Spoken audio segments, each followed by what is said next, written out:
closer sa punto mo, pwede na ako, nag-level pa ako. Marami rin gastos na ikot tsaka construction. Hindi na yun. Walang problema, maraming gastos yung wala. Ang problema kasi hindi mo alam kung loading ba o... Abono talaga. Okay, pero hindi mo alam by how much. Ano yung sinasabi ko? Nilista naman ako. Okay, ilista mo yan, hindi naman maayos yun. Sinabi ko nung yung kinita mo last week, yung kita lang, hindi yung Ay, sige. money in. Kasi iba yung kit, yung nakikita ko pag sinasabi yung kita, yung money na natanggap mo sa isang araw, hindi yung kita. Yung kita, yung malinis na wala nang hindi mo makakalculate dahil sa laman.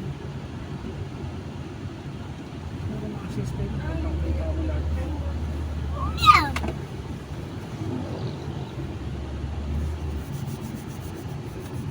Tapos yung mga sahod nila, yung mga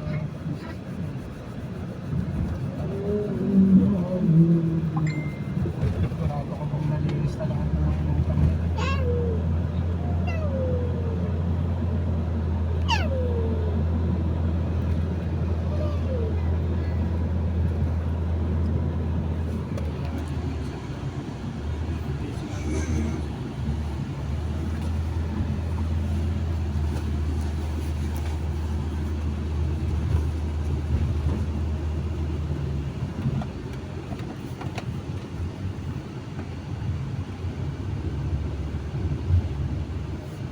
Tsaka pag naayos na natin yan, mag-set up tayo ng sahod mo.